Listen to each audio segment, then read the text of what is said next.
one day, if it hasn't happened already, there's gonna be like some horror movie, like the next like Jordan Peele film or something, and there's gonna be some dude just like ominously being like, zippity doodah. Well, yeah, dude, think about that fucking. Zippity day. Dude, think about that. Tiptoe through the window. Yeah, by dude. the window. Yeah, 100%. where I'll be. Like Oh, that yeah. shit's creepy, bro. Oh, yeah. God damn. But hell yeah, everybody. If What's up? you don't know, Now you know. Now you know. And I'm not gonna finish that sentence because I Absolutely cannot not. finish that sentence. But you know what it is, guys. Episode number 45. Damn. We're back. Too high for TV. Where two guys get too high and talk about too much TV. At Just the a little moment, bit. I'm the solo high guy here, guys. Yeah, You your know, boy's on a little bit of a tolerance break right now. Dude, how has that tolerance break been going? It's been okay. Like edibles here and there have gotten me through. I'm not a big edible guy. I think I've talked about it on the show from time to time. They tend to knock me out no matter yeah. what I'm eating or how much of it I eat. I guess get real groggy. So kind of tend to stay away from them. But you know, it hasn't been too bad. I will say like there's been a couple things that like I've been worried that maybe I'm like jading my shit because I was like high while doing it. In particular, like some of the songs I've been working on. Like I had a moment where like right when I first started taking the tolerance break, I got scared because like I went back and I started listening to some of the songs and I was like, oh damn, these are not like slapping as hard as I remember. Like were these only good when I was baked? I was like, oh no. That'll happen, dude. Yeah, but like, you know, you revisit them a little bit, you let it clear out and you're like, nah, this is still good shit or whatever. So, you know. It's a mental thing, man. It's Yeah. very much like, you know, a mental thing. Like, I've definitely been smoking a lot less because I fucking work from 7 in the morning till 6 o'clock at night. So in that time, I don't have time to fucking be smoking. Yeah. And also, I'm fucking assistant managing, so I can't freaking smoke like I probably used to when I was, you know, just regular bartender Yeah, doing for anything sure. like that, you know. But I gotta be on my P's and Q's. My head's gotta be on a swivel Yeah. every time, so I can't just be coming back all freaking. Hey, how's But- it going, guys? I will say, like, it's been fucking great when I get high, though. Like, I come home Yeah, hits, right? and I'll literally take, like, one bong rip and Yeah. I'll be fucking Chilling. chilling, Yeah. bro. And I haven't had that in so long. Like, Yeah. I've been such, like, a heavy smoker for so long that you forget what it's like to kind of, like, just be sober and just get work Yeah. done while you're sober, you know? Yeah. So it's like, I've definitely been, like, focusing on that, like, especially when it comes to, like, editing the videos. Like, yeah, I'll smoke, but it's like, fuck, all right, I really got to edit this video, so let me like focus Keep in. the focus, yeah. Yeah, because I'm very much like I get distracted so easily. So if I'm sitting there smoking and then I'm trying to edit the video, but then I think about something, like something pops into my head, like Yeah. oh my god, I meant to Google this thing fucking 45 minutes ago, and then I Yeah. go to Google it and I get sucked into this rabbit hole, and I'm like, Yeah, no, I yeah. need to edit this video. you No, know? yeah, for sure, dude. I So- feel that, yeah. It's been good, you know. It's you know, it's nice knowing that you still have that ability to just function while you're sober, you know. Yeah. Because I think definitely a lot of us that smoke are probably like, you know, we're functioning, we're functioning stoners, you know. Mm-hmm. And honestly, that's probably the case for a lot of people. And I Yeah. think that while you are stoned, you can very much have that thought of like, oh yeah, I'm getting my work done. But then when you actually get some shit done sober, you're like, damn, you know. Yeah. And it's, you know, it's teach their own. Am I saying that I'm going to stop smoking weed? Fuck no. But I'm definitely learning as I get older, there is a time and a place for everything. Sure. You know? Yeah. And I think, like you said, too, it also just depends on the person, you know? Like, some people almost can't focus until they're stoned, you know? Like, so sobriety is, like, the part where they need help getting on their shit and everything. So it's really just person to person, man. It's such a beautiful drug for that reason. Such a beautiful substance, beautiful herb. Hell yeah. Because it's just so versatile, man. And you know what, guys? I don't have to take a fucking tolerance break, so I'm going to be getting fucking baked on here. Yeah. So, like, go tune into last episode's video part 1, episode 44. It's now up on YouTube, guys. Yeah. So go check that out. We started uploading again at episode 43. So part 1 and 2 of episode 43 are up right now on our Live. YouTube. So go check us out at Too High for TV, TOOHIGH 4TV. And that's the number 4, not FOR, not FORE. And, you know, not FOUR. We're not spelling out No. 4. It's just the number 4, Number 4. guys.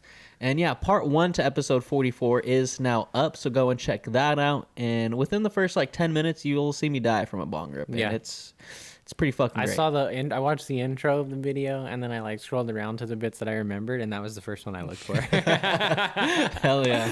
I was like, Fuck, "Woo, that yeah, was, there it that was a is." great moment. I still got to cut that up and throw that on our fucking yeah. Instagram. Yeah, 'cause- most definitely. And yeah, follow us on Instagram, guys. Same handle, 2 Hour TV, TOOHIGH 4TV. just to stay up to date when episodes drop, when videos drop. Just, do your due diligence, guys, and give us a follow. Subscribe on our YouTube. Hit the notification bell. Yeah. Tell your friends. Tell your mom. Tell your dad. Tell your grandma. Tell your grandpa. Tell your dog. Tell your dog. Fuck yeah, dude. They'll probably dig us. Hell yeah. We'll sit down and watch us with your dog. Yeah. We love dogs, so we would very much appreciate it if you sat down with your dogs and indulged. Nothing would make me happier than this scenario right here. Let's say you're going out to dinner, you're going out to party, you're going out to the club with your friends or whatever, but you got a little pup, and you got to leave him at home. Maybe you're the type of dog owner that likes to leave some noise on the background, some TV for your dog or whatever. Nothing would warm my heart more if we could become comfort sounds. That'd be fucking dogs. great. I would love that. Imagine there's a video that someone posts a TikTok and they come home and their dog's just sitting there just watching us. And we're sitting here what the fuck? Just bong rips and shit. Yeah, that'd be fucking great. Yeah, 100%. Hell yeah, guys. Post videos, post pictures about when you guys are listening, watching the podcast. Tag us on Instagram, and I'll repost that shit, guys. Because I dig the engagement. I love hearing when people are I listened to that episode. And dude, and I think your dad commented on episode 44. Oh, really? When we're talking about 4. Oh yeah. We're what does that mean? So I'm just paraphrasing what he said. So 4 comes from 4 caddy. So the caddy used to be called 4 caddy. Okay. And basically when you hit the ball, you would say 4 caddy because the caddy's the one that's looking around, paying attention. Yeah. And eventually they just got changed to 4. They just dropped the caddy because you know how we are. It's why are we gonna say more words? Let's say less things. Yeah. We'll say less words. Yeah. We don't like using the intelligence we were granted. Hell yeah. But there's a golf history lesson for you guys. Boom. Beautiful. Hell yeah. Hell fucking yeah. I'm gonna fill up this bong right here, dude. I need to take a bong. Do it. Get high, brother. Get high. Need to take a bong rip.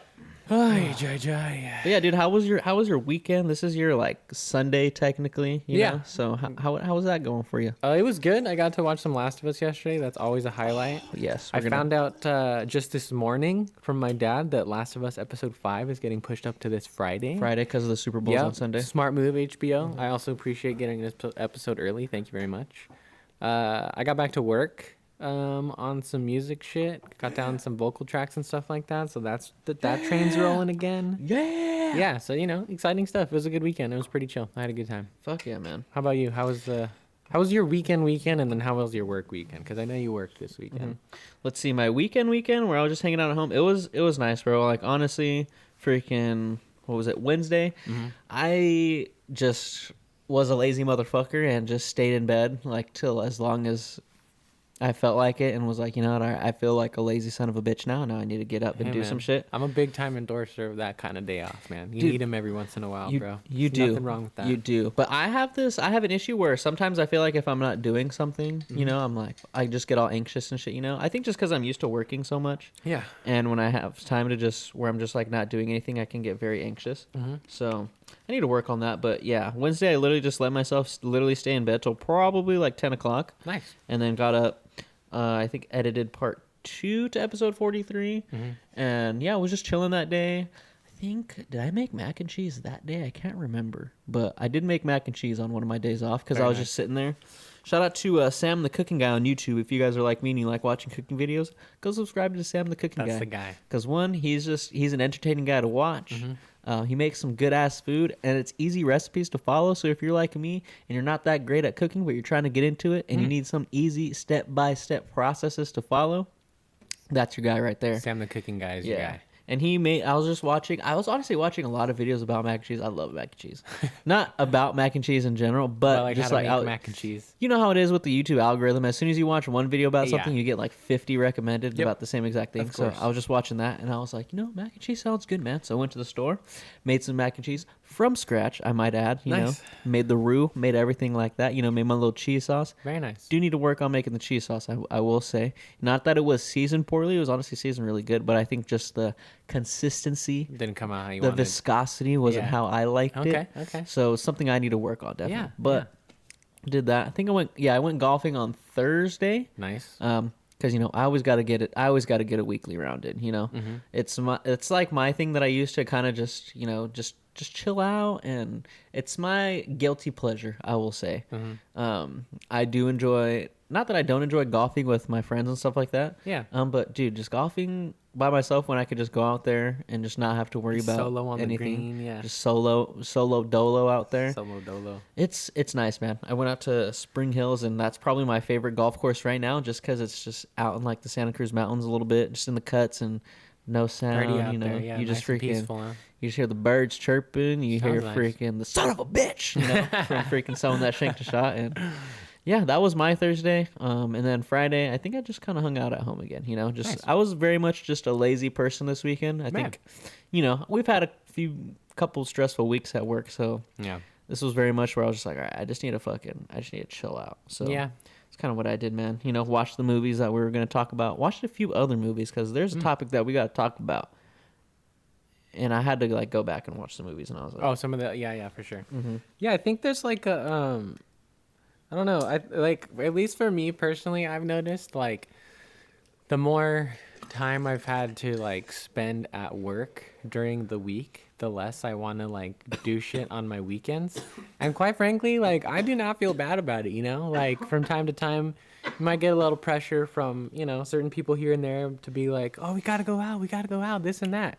But more often than not, I find that those people are like tired as fuck at work. So like, that's not the boat I'm trying to be in. I'm already tired as fuck trying to get my ass up in the morning to go to work. I need as much rest as possible on the weekend. So. oh yeah. I mean, I'm not a person that's like, I'm never like fiending to go out or anything like that. I'm very much just like, I can be a homebody. I very much am a homebody. I shouldn't say that. Yeah. But I mean, you've seen me. I can go out and I can have a fucking blast. You know, Yeah. I know how to go out and have a good time. Yeah, it's fun from time to time. But I just like to kind of just chill out. Yeah. And, you know, stay at home. Sometimes I would say I do get FOMO sometimes, honestly. Like, you know, you see people out, you know, having fun. And I think that's just like the downside of like social media and shit like that is that you get to look into so much of people's lives. But sometimes, you know, you'll see someone somewhere and you're like, damn, fuck, I wish I was, you know, it's that'd be cool. fucking cool. Yeah. You know, so sometimes I can get into my own head about like golfing, right? I almost didn't go golfing because I was like, fuck, dude, should I go golfing by myself, bro? Like, there's gonna be people out there and they'll be like, fuck, this dude's golfing by himself. He doesn't got no friends. But I was just like, nah, fuck that. I was like, dude. nah, fuck that shit, dude. Yeah. Like, who fucking cares, you know? And honestly, like, I have like not the greatest days off to hang out with like friends all the time, you know? It's smack dab in the middle of the week, Yeah, you know? definitely. So, I mean, a lot of times I am solo doloing it, you know, but I enjoy it. It's a good time. Yeah, man, fuck it. Why are you gonna friggin' like we spend so much of our time being stuck in work and shit like that. Hello. It's like just freaking do what you want to do, you know? If you do want to go out, fuck it. That's what you want to do. Do that, you know? If you want to stay home, do that. You want to go Fuck golf it. by yourself, do that, man. Fuck it. There's not enough time in the world. I mean, there is. There's a lot of time, but there's also not.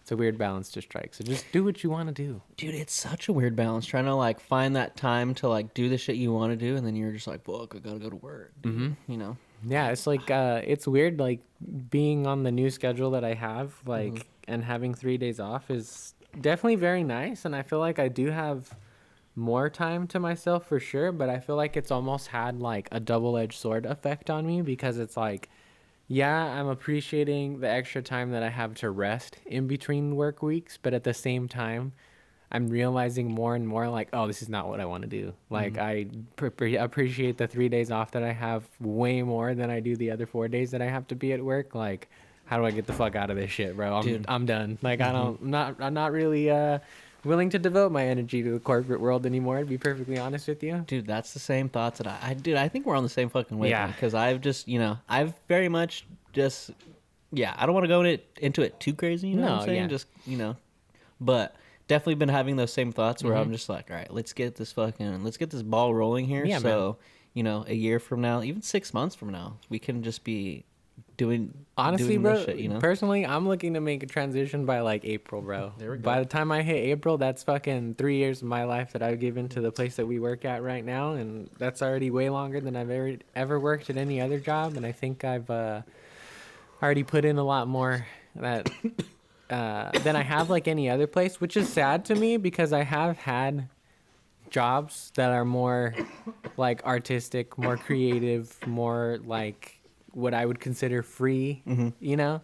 And so it does break my heart a little bit as like an artist, as a creative person, to know that like where I've devoted the most of my like quote unquote work energy has been to just like something Corporate. that's turned very corporate. Yeah. Oh yeah. Yeah. So, you know, it's just time for a change. That's all. You know? Subscribe to TH4TV, guys. You know, freaking, we don't get this shit going, man. We don't get this shit going. Because I've definitely having those thoughts too, where it's like, I think we're also just at the point in our lives too where we kind of understand a lot more. We're a lot more mature, and we see things going on around us, and it's like, I think we also understand the places that we can take certain things to. Yeah. Right. Like, and we understand what we're capable of. Yeah. So now it's just like, gotta execute. That's all. I gotta fucking execute, man. And that's why we're here every single fucking week, grinding this shit out for you guys. Because frankly, I was thinking about this. We're almost. I think next episode that we record is going to be a year that we've been recording the podcast. Nice. Yeah, hell yeah. And I can say for myself, like, this is probably the longest that I've stuck with stuck with something where I'm just like, all right, let's keep fucking, let's keep this shit going. You know? I think I'm in the same boat with you there, man. Because like, again, I've had like other creative projects that I've worked on before, but more often than not, they're like contract based. So it's like dedicated chunks of time, you know. It's like, all right, for the next 3 months, you're going to be like working on this shit or whatever, which is great. I love it. It's a great way to work for sure. But this is like the longest running consistent creative project that I've been a part of as well. Like, I don't think I've ever dedicated a year of like consistency like that. Not even with my own music. Like, it's always on again, off again shit. So like, for sure, dude. Hell yeah. Same for me. Like, when I was doing music and stuff, like, as much as I loved it and I was just like, oh yeah, I'm making beats every day, bro. More often than not, it was like I'd make one beat and then it was just like, you know, you get stuck the rest of the day and you're not doing shit. Whereas like this, you know, I look for, you know, Mondays are a day that people look forward to. I fucking look forward to Mondays because I know, like, at the end of the day, we're just going to sit down and we're going to be homies just talking about what the fuck we want to talk movies, about. Bro, whatever. You know some topics, some cartoons, whatever it's going to be. Oh, my God. And, you know, and just that's something that I've always enjoyed. Yeah. You know, I think we're both similar in, like, upbringings. Like, we're probably both like some YouTube guys that have like watched a lot of YouTube, and, like, you know, opened our eyes to a lot of like, oh my God, you know, we could just be normal people doing our normal everyday things, and people will enjoy that shit, you know. And hopefully you're out there and you're one of those people that's enjoying this shit. Yeah, dude. Yeah. And if you're not, that's all right. No worries. Hey, fuck you if you're not, man.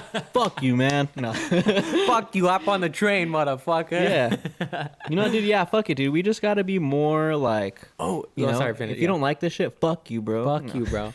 Okay, I've been meaning to bring this up to you because I don't think I have yet. I got a text message from my dad the other day.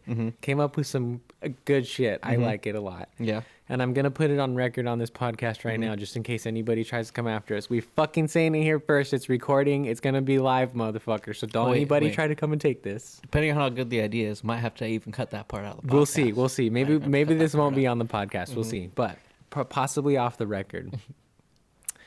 He really liked the title of the last episode, The Morally Ambiguous Boys. And he was like, dude, like, if you guys ever have ideas for other projects and stuff like that, like, Too High for TV can be your main shit. That's the podcast.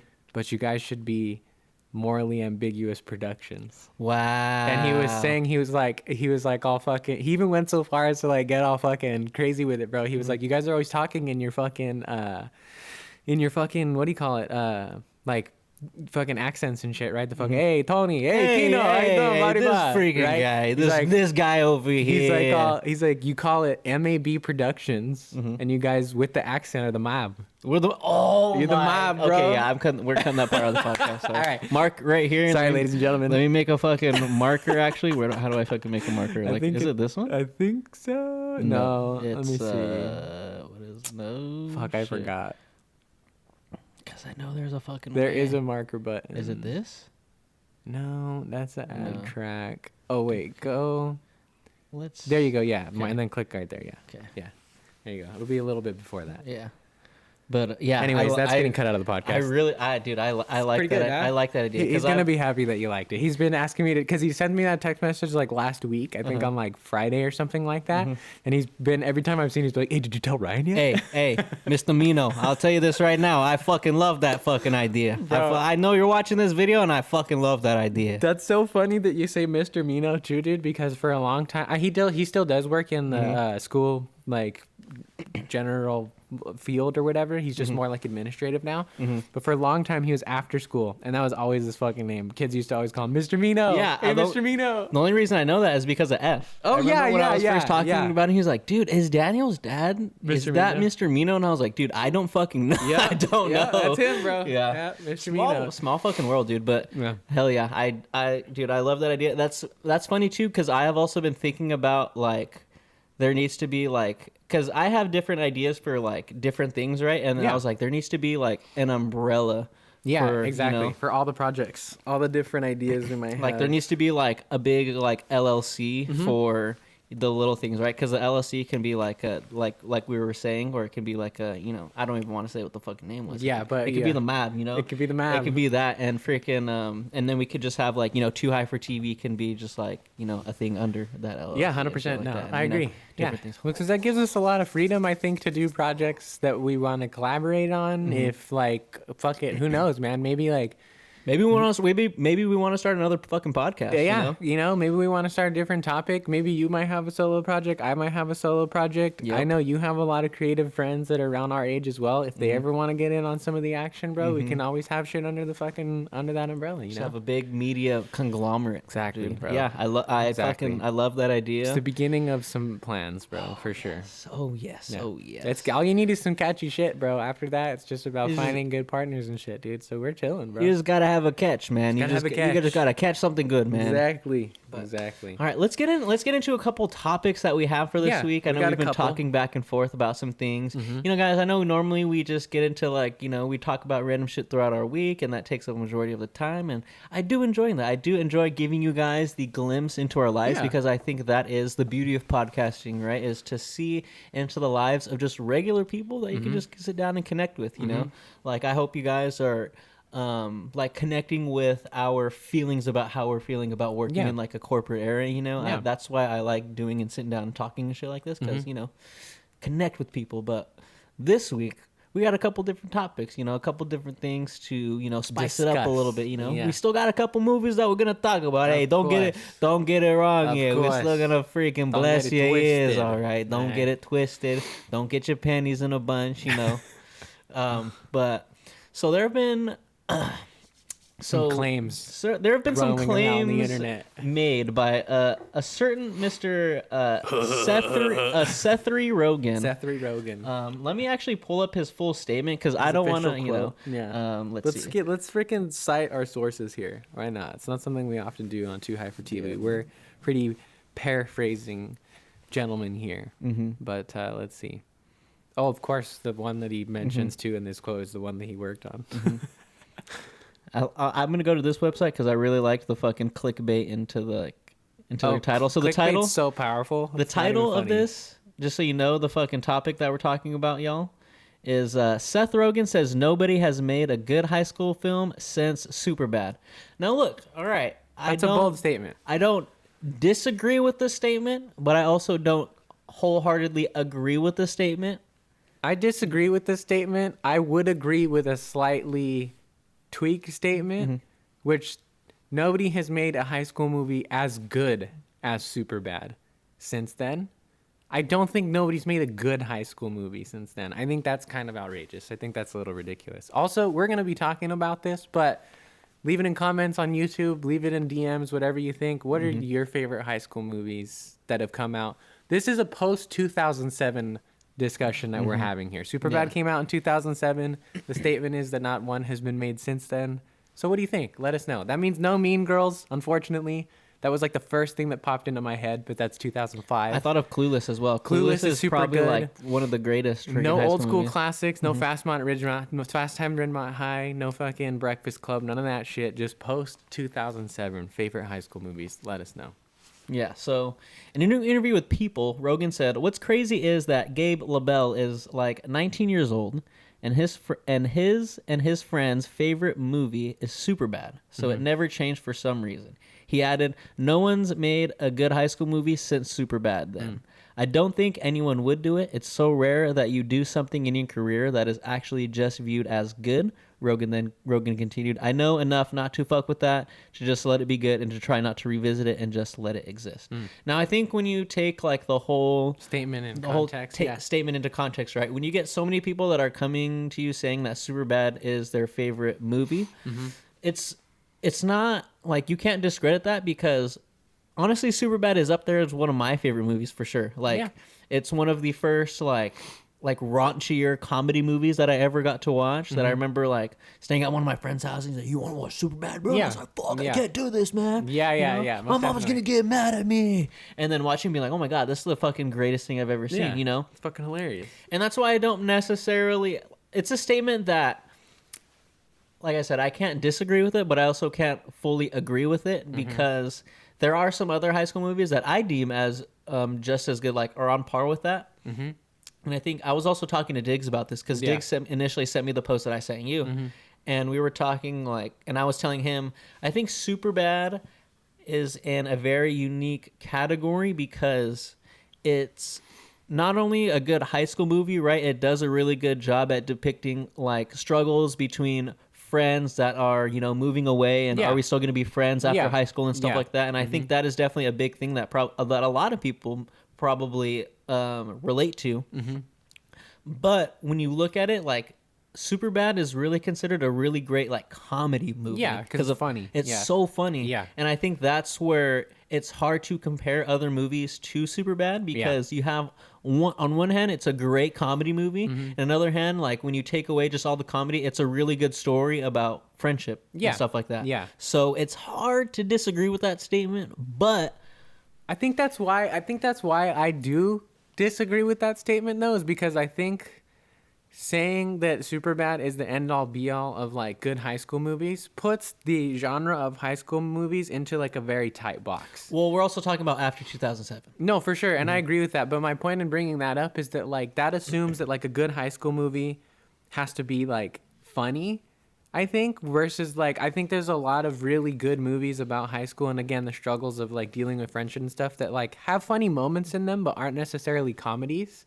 And so like in that particular genre of like comedy high school films, like yeah, there's probably not a lot of other good shit out there. But in terms of like dramatic high school movies, like maybe more serious stories, like more off kilter, wacky, zany ones and stuff like that, I think there's plenty of shit out there, bro. Like but that's what I was saying. Like it's one of those movies that has such a wide, like it touches such a wide audience because of it's considered a comedy movie, and it's also like this high school movie. So you have like this, it touches this really wide audience, right?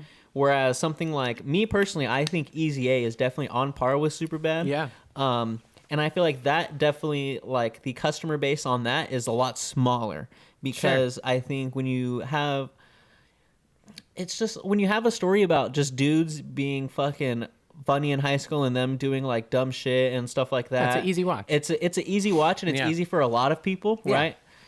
Whereas when you have something like an Easy A, which is a really great movie and funny at moments, I think one of those movies that we're talking about that's like not inherently like a comedy movie, but it has funny moments in it. It's really about a movie about a girl dealing with sexuality and everyone at their high school dealing with their sexuality and being uncomfortable with it, and blah blah blah, stuff like that.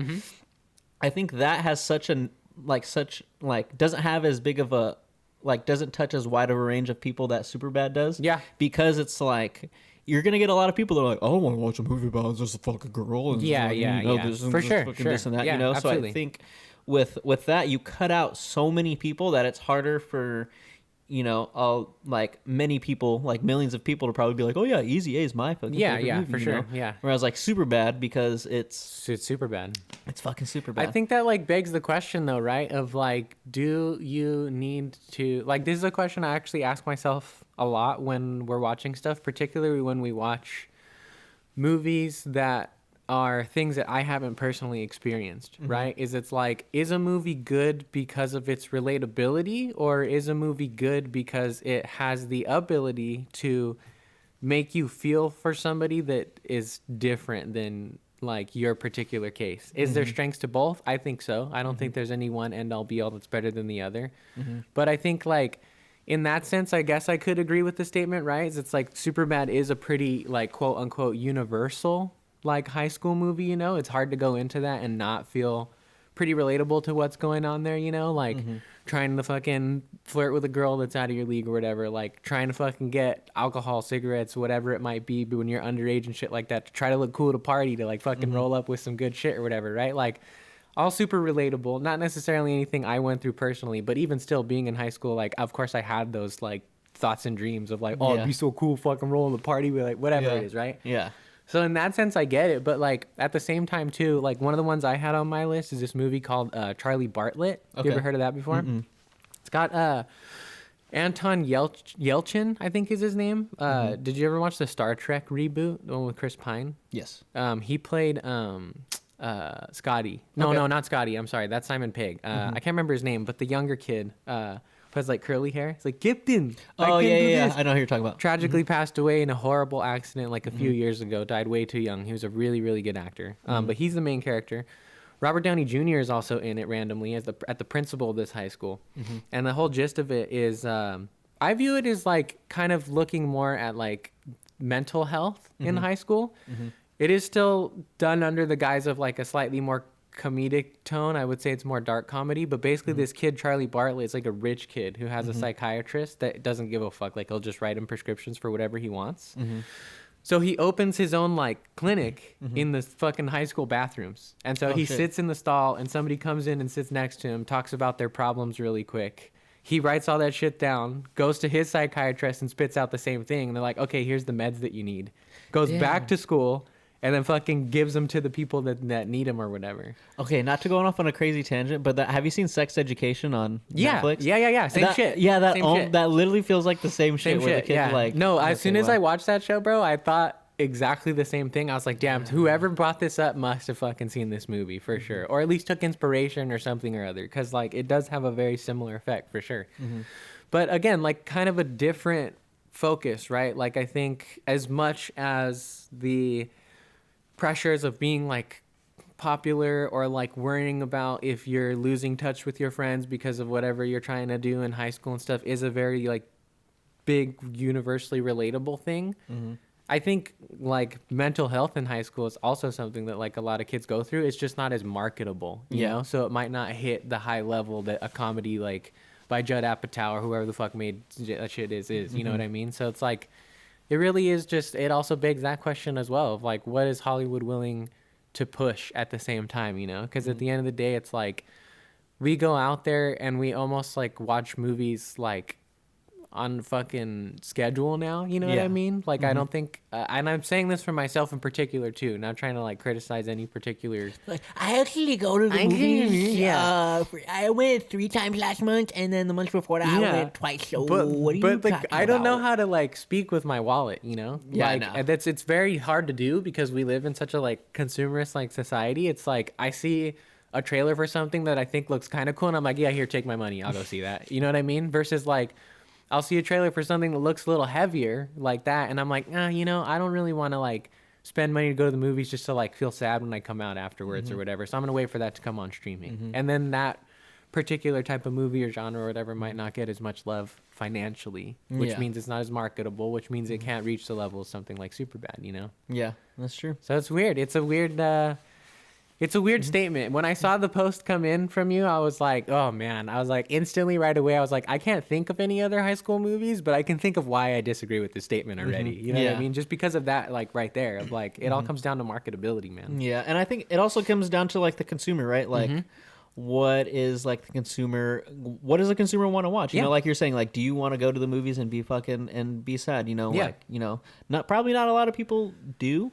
No, I mean some people, but I think generally audiences go to films and movies and like the movies in particular, like at an actual theater, like to have an enjoyment. You know, like I think a lot of us an enjoyable experience. I can't fucking talk today. You go to the movies to have an enjoyable experience. But yeah, like I think, I mean, from a lot of what I see nowadays, I think at least again, what's easily marketable and what's very popular is it seems like generally we like escapism at this point in time. You know, a lot of the things that you see performing very well are set on an alien planet or have a bunch of superheroes doing shit that we can't do in day-to-day life, you know, or like set in a dystopian future where like everything's so like you know, it also just depends on the time and place as well, you know? Like, it's every era is different, I think. Like, for a while, we just wanted to see high school kids use karate to beat the shit out of each other. And, like, yeah, sweep the leg. Sweep the leg. You know what I mean? Like, it's weird. Like, consumers in Hollywood and how they respond to what we like is weird. And I think that era in particular was really big for people like Judd Apatow, you know? You had a lot of these, like, quote unquote, more realistic comedies, like more like close view on like personal relationships and shit like that. Dude, you got Knocked Ups, you got This Is 40, you got Superbads, like all that type of shit. You know what I mean? Like, homie was on a run, bro. Oh, I think he still is, honestly. Like, he's at this point, he can just make a movie whenever he wants to. He probably doesn't like need to make a movie to pay for the next fucking house bill or anything. And now he has his daughter, right? That makes Maud Apatow. Yeah, that makes. That's actually interesting that you bring that up. This is a completely separate topic that we can save for another podcast if we want to.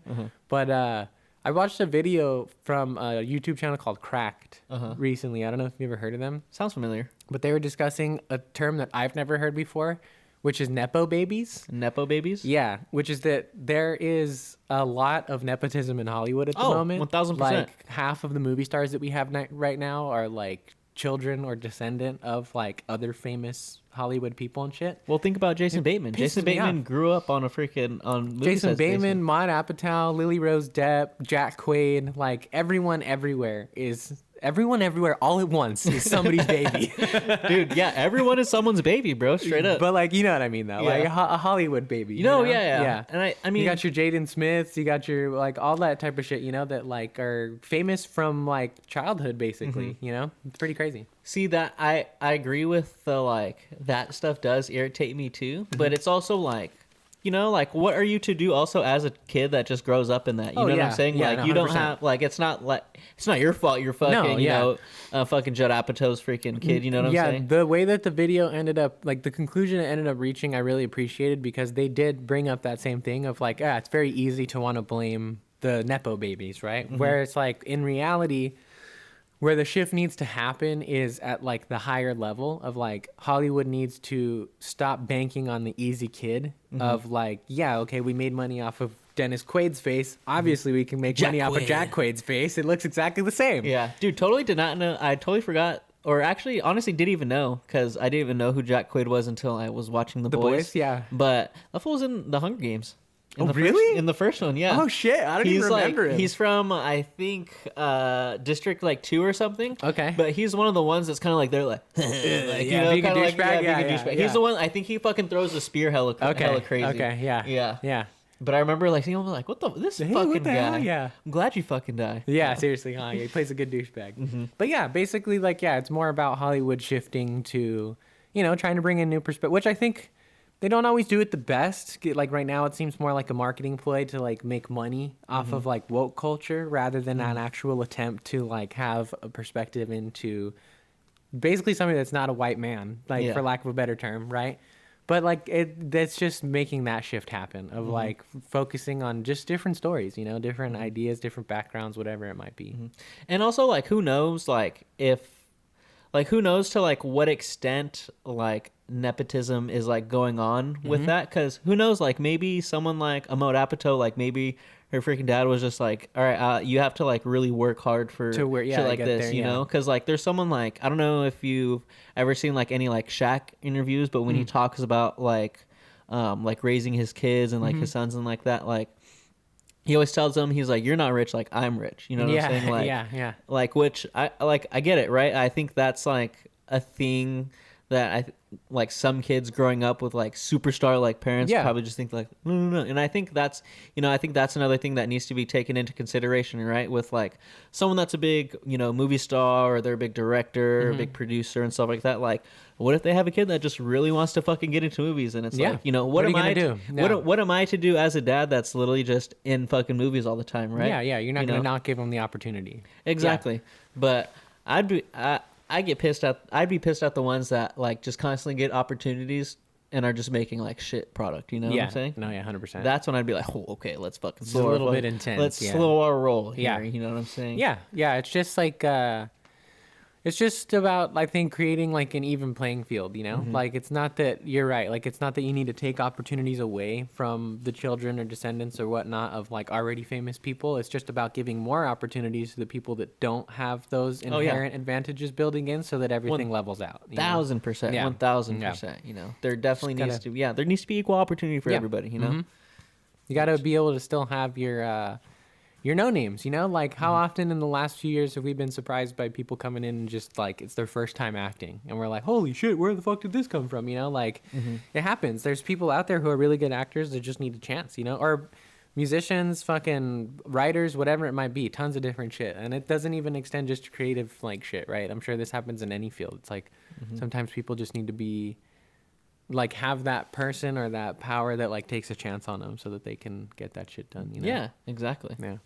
But back to high school random movies. tangent, yeah. Back to high school movies real quick, because there's a couple more that I wanted to. Yeah. What else? Or at did you least have one on your more. list? Project X. Oh, I knew. I saw that one, and I figured that was gonna be on your list because I've heard you talk about it before. I still haven't seen that though. I love that movie because I was talking to Diggs about this one too, and Diggs was saying how like he doesn't really like Project X that much because it's really just a party movie. Yeah. Right. But why I think it is like one of the better like high school movies because it does deal with friendship, right? There's this core group of friends and they throw this big ass party. You have the one that's really in it because he wants all the recognition, right? You have the kind of one that you're supposed to relate with because he, you know, there's like a girl he likes, right? And he has the big house, blah, blah, blah, blah. But to me, Project X is really like the personification of what every kid wants to, like, not every kid, but what a majority of kids want to have happen in high school. Yeah, like the dream. They want to be that one that throws that big party that everyone goes to and everyone talks about, and they get that girl or they get that guy or whatever, you know, and like... It's the classic high school American dream. Exactly. Yeah. And like... You can't tell me that after... Obviously, you can't tell me because you've never seen Project X. But, like, you guys out there can't tell me after you watch Project X, you weren't like, all right, who's going to throw the Project X party? Like, anytime someone was going to have, like, a party of any sort, you're like, oh, is it going to be a Project X level, you know, bro? Like, that was a whole big, like, cultural thing for a while. Yeah. And it's because of that movie. And I think you can't discredit that just because it might not be, like... artistically like the greatest movie, right? It might not be like the deepest movie, sure, but I think it does a really good job at just like I said, being the personification of what every kid, like a majority of kids in high school, like want. Yeah, they want to have that big house party. Well, I think like same thing is Superbad, right? Like it's an easily digestible movie. Like it's easy to watch, lose yourself in, have a good time for that like hour and a half, 2 hours, however long it is or whatever. I'm assuming anyway. And then just like come out of it with good feelings afterwards, you know? Like it's a easy popcorn flick, I'm sure. Yeah, I remember watching it and being like, oh. Yeah. It's a hype time, I'm sure. Yeah. Funny story about going to actually see that one. So when I went to go watch that movie, I went with a group of friends. We weren't, I think it was rated R when it came out. So we were for sure not like, I forget how old you have to be to watch fucking rated R. I think it's 17. Like, yeah, 16 or 17. We were probably like, I think we were still in middle school. So we were for sure like 13 or something like that. And there was 1, 2, 3, 4 of us. And so when we went to the movies, we told my buddy's mom, hey, we're going to go watch Zero Dark 30. Still a rated R movie, but I think it's more... I don't know. I think people see like, oh my God, Zero Dark 30. We got a war. Like we got an American war movie. Yeah. Let's teach our kids about how America killed Osama bin Laden. Yeah. That's like, it's a little easier to sign your kids away to go watch that movie versus like a fucking party movie where there's going to be drugs and alcohol and there's going to be tits and freaking all that shit, you know? For sure. So we got signed into that movie. We got signed into Zero Dark 30. Yeah. Yeah. I think initially we actually really wanted to go watch we for sure wanted to watch Project X, but we were like, nah, they're never going to go for letting us go watch Project X, so I guess we'll just go watch Zero Dark 30. Yeah. So we're watching that, and then we're sitting in the freaking theater to Zero Dark 30, like waiting. And Project X had like, I'm pretty sure had the same exact start time. So we're sitting there, and we're like, should we just like see if we can trade our tickets for Project X? Yeah. And so at first we're like, nah, dude, they'll never go for it, bro. You know, we're 13, we're scared, dude. We don't want to do that shit. We don't want to get in trouble. Yeah. And then finally, I forget who it was in our group was just like, yeah, fuck it, dude, let's do it. So we're like, all right, let's go try. So we walked out there, long ass fucking line too. But we go to the front. And we're like, hey, we got these tickets. We actually want to go see this movie. Is it okay if we switch them?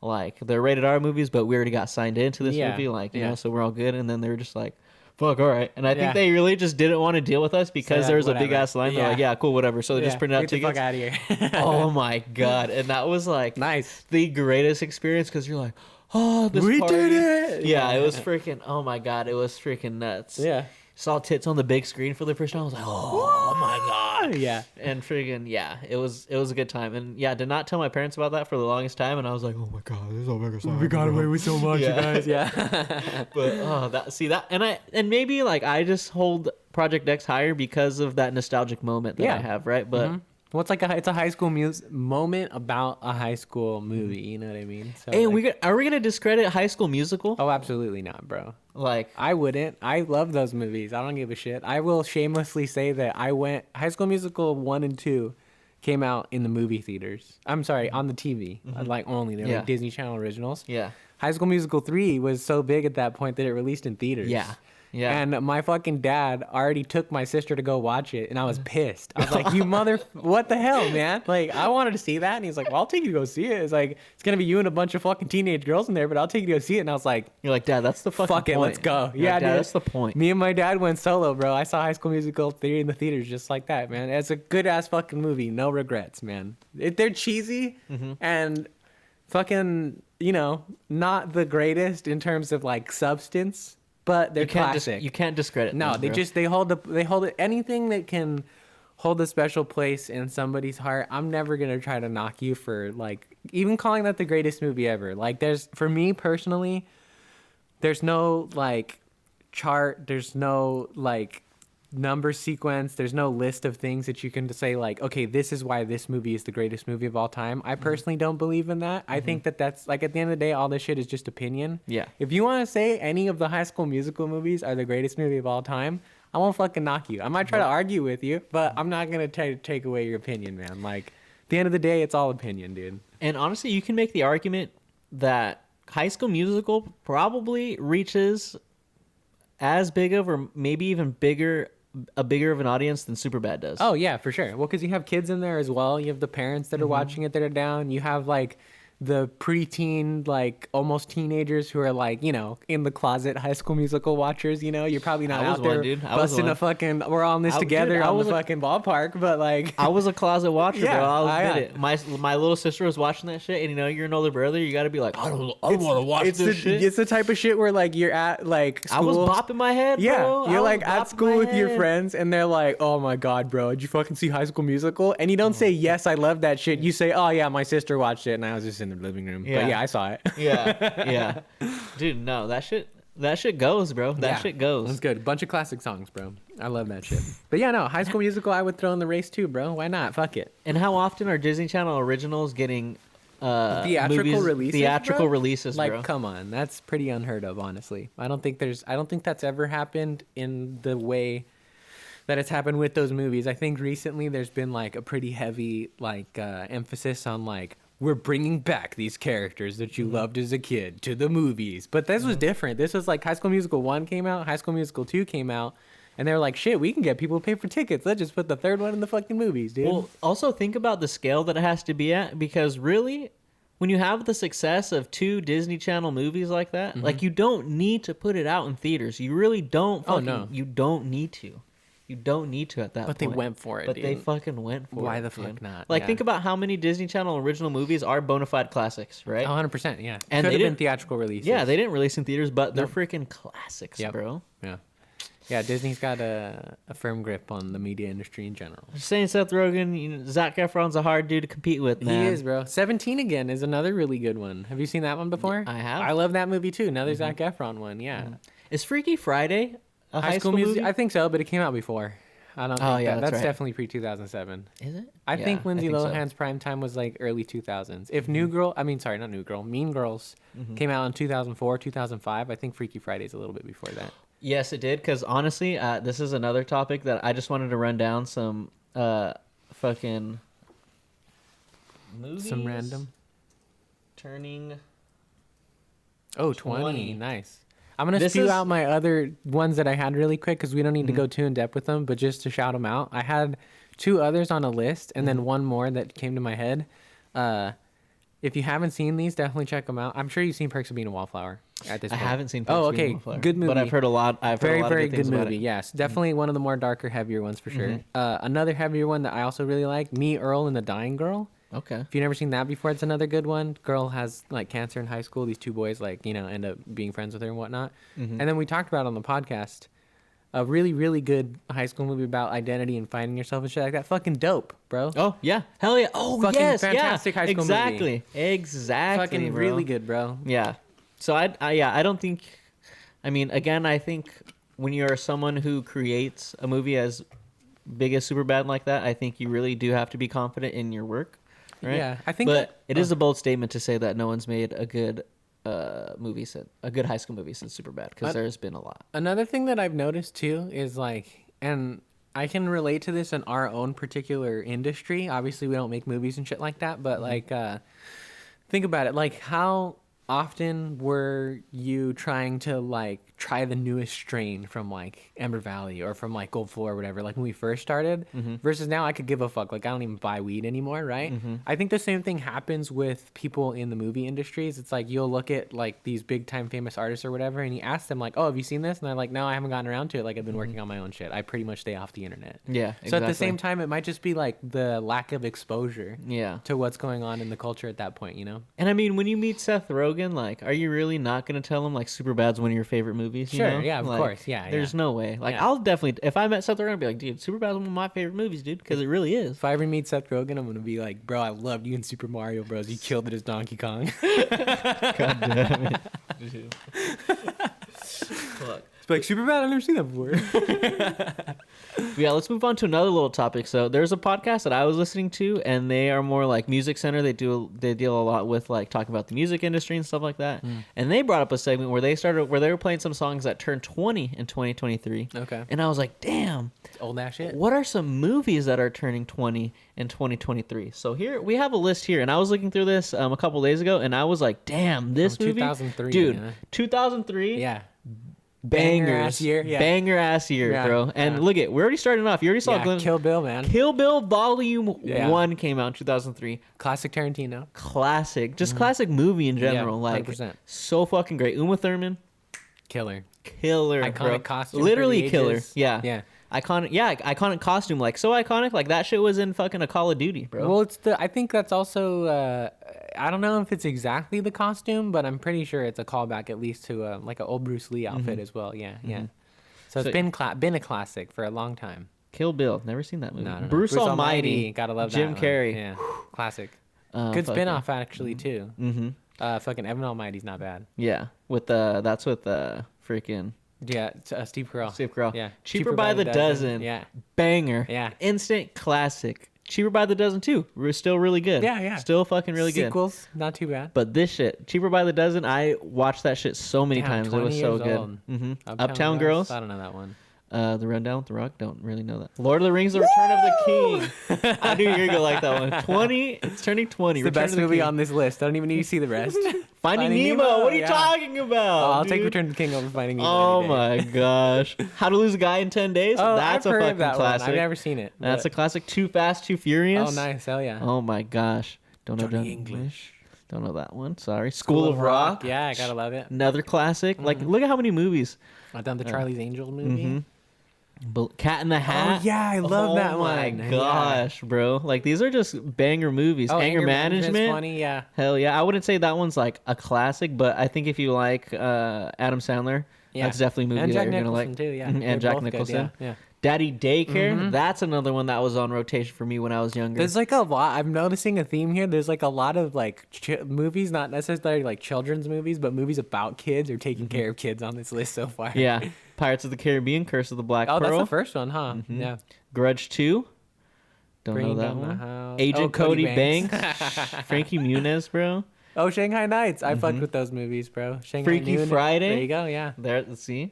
And that's another movie that I had fucking on repeat too. The freaking dude, her band in that shit. Oh yeah. So good, bro. Yeah. I forget the song that they fucking sang, but that Jamie Lee Curtis. Oh, Holes. Nice. Fuck yeah. I'm tired of this, Grandpa. Well, that's too damn bad. The Lizzie McGuire movie. Yeah. That's another movie I was thinking about when I was talking about like good like fucking high school movies and shit, or whatever. Yeah. Oh yeah, I used to fuck with that movie hard, bro. Yeah, that's a lot of classics just out of the year of 2003 alone. That's crazy. We're gonna have to do an episode on just like a lot of the movies. Those movies, yeah. Kill Bill is definitely what I want to do. That one's fucking just. We could just do Kill Bill Volume 1 and 2. We still need to do like a Tarantino episode. I don't think we've ever touched any Tarantino stuff so far. We haven't, dude. We haven't touched his. We haven't touched his discography yet. Is that filmography? Is that what it's called? Because it's not a discography. Music, that's a discography. But yeah, no, I think filmography works. We're probably saying the wrong word too. It's a filmography. Yeah, it's a filmography. Yeah, let's move on to one other topic before we get into the baseball vibe. The baseball vibes, man. That classic American spirit. We got that classic American, the American dream. American dream. Fill the dreams, man. But top 5 cartoon characters. Top 5 cartoon characters. I wouldn't say you don't have to say these are the best cartoon characters, but these are our personal top 5 favorite cartoon characters. Yeah.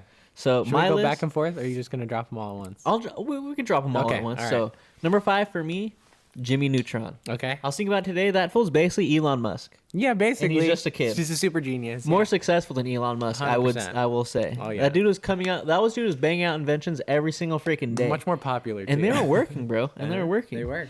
Number 4 for me, Tommy Pickles. Okay. Rugrats. Yeah. He's just the GOAT, bro. Like honestly, like of that group, like he's one of the greatest, man. He holds that group together. He is the glue that holds the Rugrats together. Okay. Oh man. Number 3. Who did I have for my fucking number 3? God damn, I didn't write this down. Shit. Who did I have for number 3? Oh, number 3. Number 3, my lord. Dexter. Oh, Dexter's Lab. Right, nice. Yeah. Another freaking Elon Musk, basically, but more successful than Elon Musk. Genius. Didi, what are you doing in my laboratory? Yeah. You know. So. Number 2. It's a toss-up for me. It's hard to pick between these two because they're both they're gangsters, man. They're hardcore. I don't know what else to say about them. You don't want to see them in a fight because you're fucking losing. It's Samurai Jack or Number 1 from Codenames Kids Next Door. Yeah, I could see that. I mean, dude, I'm scared. If I'm seeing either one of them in a dark alley, I'm scared and I'm running for my life. Yeah, I'm for sure. not engaging. I'm turning around. I'm saying, sorry, sir. I'm taking my shoes off and I'm handing them over. I appreciate everything you've done for the cartoon industry. I'm going to go that way. Exactly. Yeah. Dude, because Number 1, at the end of Codename Kids Next Door, he goes off to fight with the Galactic Kids. Like the Codename Kids. That's how badass he is? Yeah. I didn't even remember that. Yeah, that's pretty dope. So, like, yeah, he's the only one out of his group that basically gets to keep his like kid memories, and remembers all that shit and goes off to fight, protect other the universe and shit. Yeah, there was actually supposed to be a spin-off about that shit, but it never freaking happened. Never got off the ground. That's a bummer. Yeah. And the last episode actually to that is pretty crazy because it's like the intro, it's like live action. So you have the live action kids as they're older and they're given their memories back and they're recounting their last mission because Number 1's missing and they're trying to figure out where he's at. Oh, that's cool. That's trippy. Yeah, that's a cool concept. I like that. Cartoon Network has some trippy concepts for like the endings to their shows. Oh yeah, they went off. It's freaking nuts. Sure. Yeah. And yeah, Samurai Jack. I mean, fuck, you gotta love Samurai Jack. Yeah, gotta love Samurai Jack. Classic. But Number 1, to me, the undisputed Number 1. The undisputed GOAT of cartoons. There's no question. You can't argue with this about me with this. About this with me. Sorry, I can't fucking talk, guys. I can never talk. Scooby-Doo. Oh yeah, Scooby-Doo is the greatest cartoon. He has stood the test of time, and for a while has just been the face of Warner Brothers, bro. Oh yeah, when you think about Warner Brothers, you think about fucking Scooby-Doo, bro. Like Scoobs. Like Zoinks.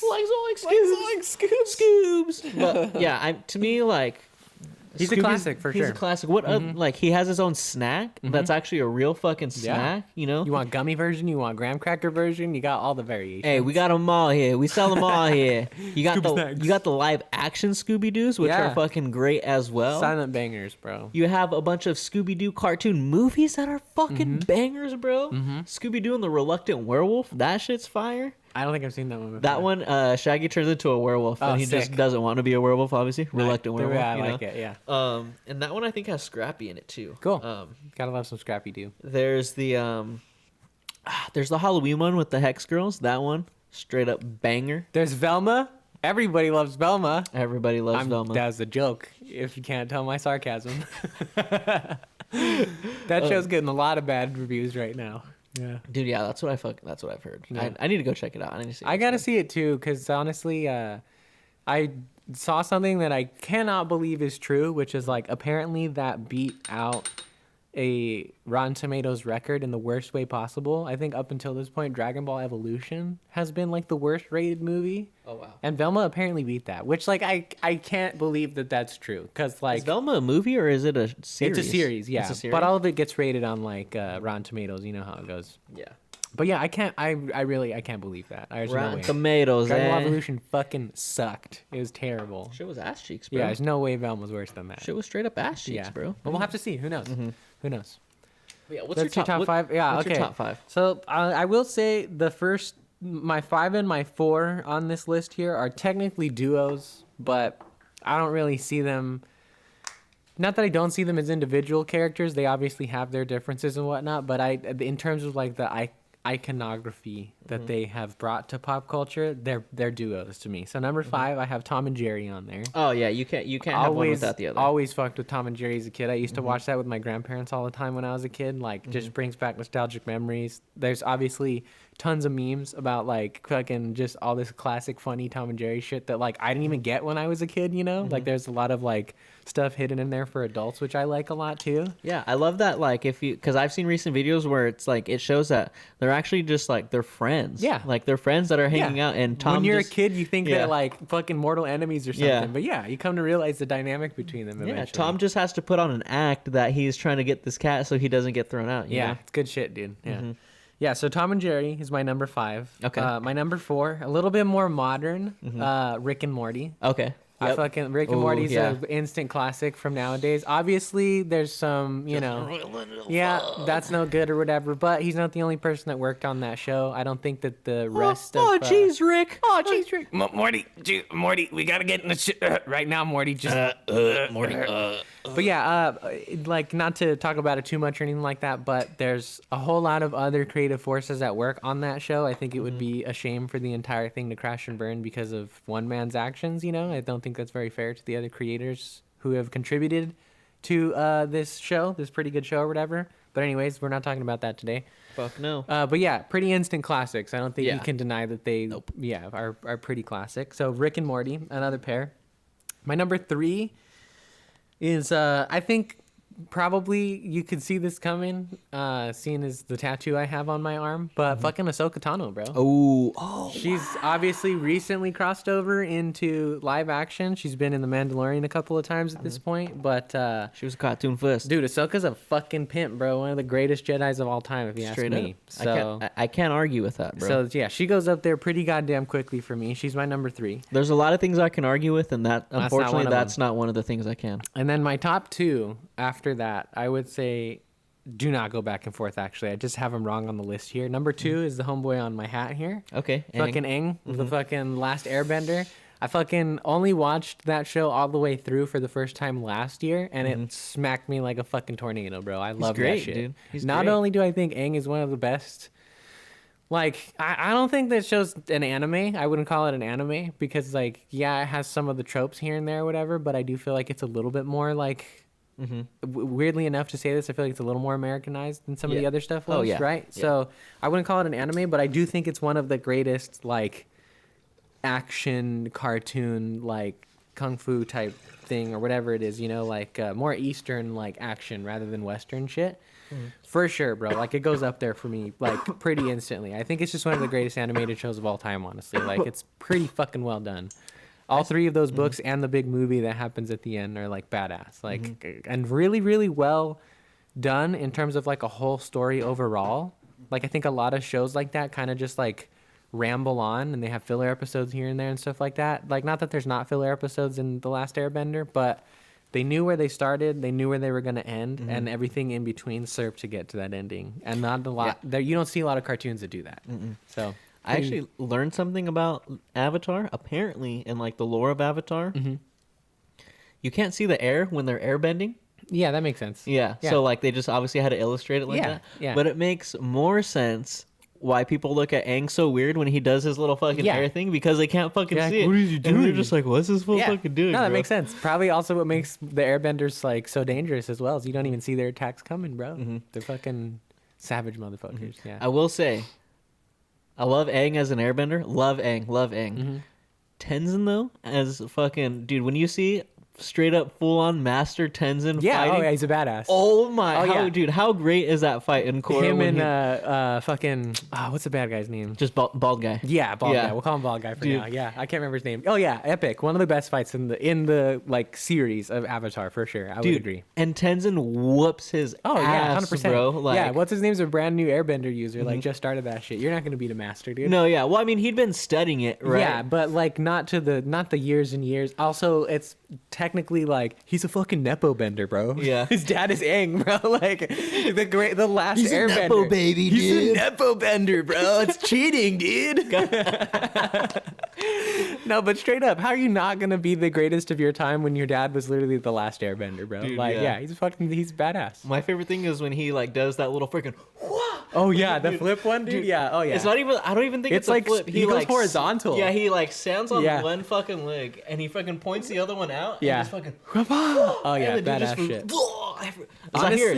Zahir. Yeah, that's his name. Yeah.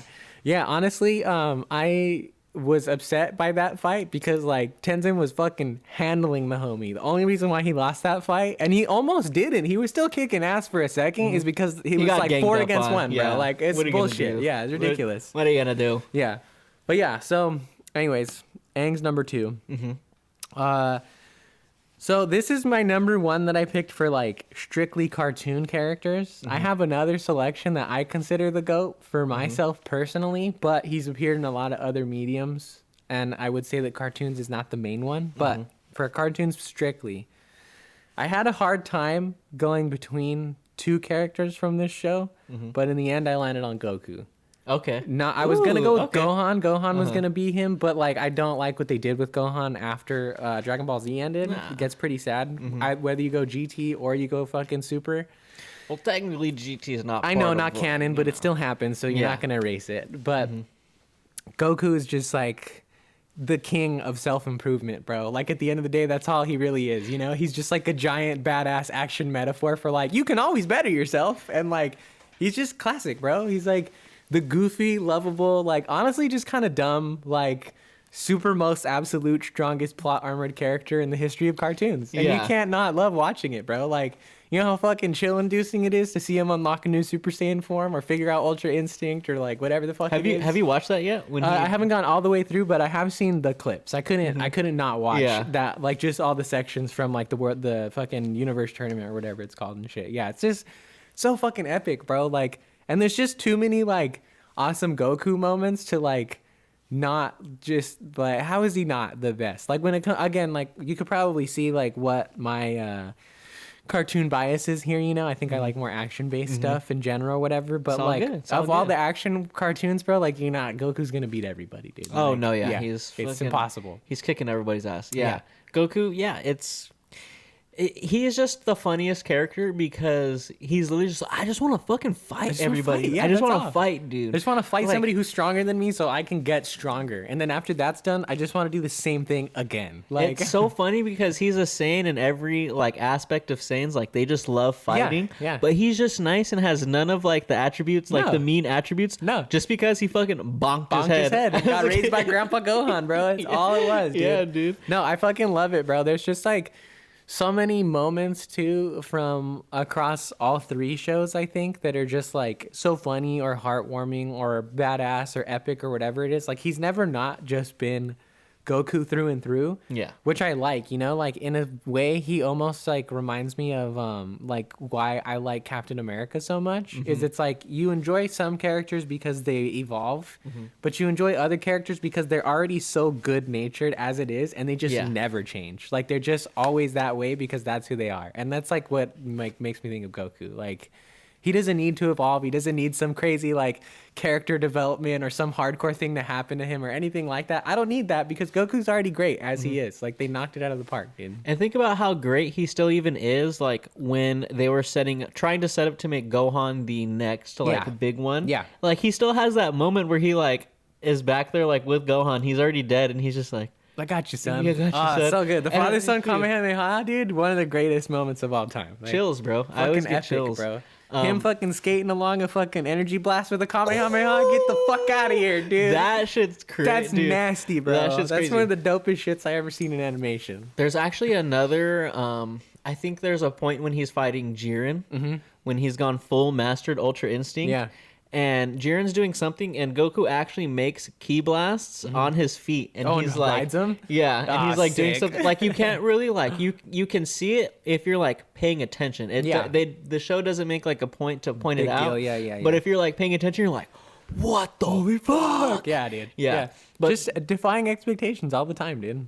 the moment he does go full Ultra Instinct, I 1000% got chills. Oh yeah, Because you have like that. You have like the shot of Beerus's just like his mouth, and he's just like, Whis. He's like, has he done it? Yeah. And Whis is just like, yes. Yep. And then you see Beerus, he's just like, I knew it. Yeah, like, I dude. knew it. And it's it's fucking just like, Goku, holy bro. shit, it's fucking dude. Goku. Son Goku, bro. And just think about how crazy, like when I watch back the Tournament of Power. Yeah. Because Vegeta has this line where, I forget what the name of the Destroyer God from Universe 11 is. It's the bigger dude. Oh, Belmod. Yeah. That's the clown one. Oh yeah. That's right. Yeah. And he's talking about how like Goku and Jiren are like the last two, quote unquote, the last two, and he's talking about, oh, Jiren, you can do this, blah blah. He's nothing, they he can't do anything. And Vegeta's like, what are you talking about, bro? He's like, in this, You don't even know my boy Goku. Let me spell it out for you really quick. But he's also like, in this 48 minutes, Yeah. you've seen us Saiyans like surpass our limits Yep. like time and time again. From all the universes. Dude, how much stress are you in where in 48 minutes you have to go past your ceiling to create a new ceiling, and you're like, oh shit, I gotta go past that one. Yep. And then at some point you're like, damn, I gotta go past that one. Yeah, straight up. And then you get to that one and you're like, I gotta go one more. go one more. Why not? Yeah. And then you do it and it's like, oh my goodness. Yeah, But dude. Yeah. It's fucking epic, bro. Yeah. Did you watch the Broly movie? No, I haven't seen that yet. Yeah. That's the one where they have like, it's not the newest animation style or whatever, but it was like pretty fucking clean, right? Like they upped the ante pretty heavy for the movie. I honestly prefer that animation style versus the newest animation Like style. superhero or whatever where it's called. Yeah, the Gohan one. Yeah, it's like half and half, right? Like half 3D, half like regular drawing shit or whatever. I like the Broly movie one because it reminds me of more just like traditional art style. Yeah. Like it's a lot more plain. It's just not super as slick, right? Yeah, Like, it's not as very- like detailed. Like Yeah. there's not as many details in like his gi and stuff like that. Yeah, but yeah. it's that shit's fire because they Nice. fuse and they make fucking Yeah, Gogeta. Super Saiyan Blue Gogeta, right? Yeah. Yeah, hell yeah. Fire, dude. Dude, seeing Gogeta just fucking handle Broly is the craziest any thing. fusion is always awesome, honestly. Like, I don't think there's ever been a time where I haven't been down with a fusion. But you have to think about Broly too, though. The legendary Like, Super Saiyan, dude. yeah. Yeah. To handle that motherfucker. Pretty hardcore.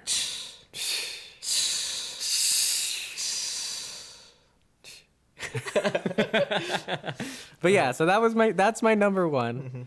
But also I will say 2 honorable mentions really quick. One was Samurai Jack, because I did fuck with Samurai Jack pretty hard when I was a kid. I think, if I'm not mistaken, that was probably my favorite show on Cartoon Network when I was a kid. I think I watched that one the most out of anything else. And then number 2, a Disney Channel character, motherfucking Perry the Platypus, bro. Ooh. You gotta get down with some fucking Perry the Platypus. It's fucking good shit, you know? Who doesn't love a super spy platypus? Anyway, couple honorable mentions.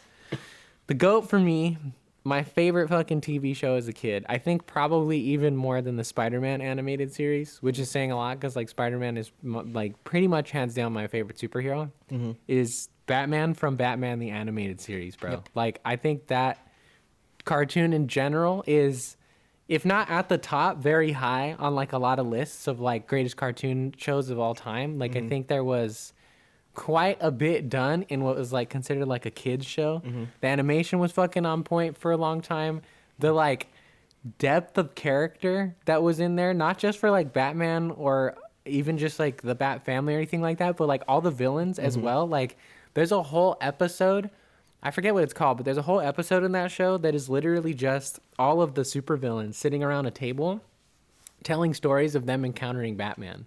Like, if So you good. like, for you to have a show that's successful, that you can like pull something off like that, like that's pretty crazy. Like, to have an entire episode that doesn't even have the title character in it is fucking ridiculous, bro. Like, it's just bad guys playing poker. Just being like, yeah, one time I fucking ran into it, this and that and shit. Like, just epic, bro. Like, all of the movies that they produced spin-offs of from that shit, like Mask of the Phantasm, like the first time they saw introduce Catwoman into that shit is so good.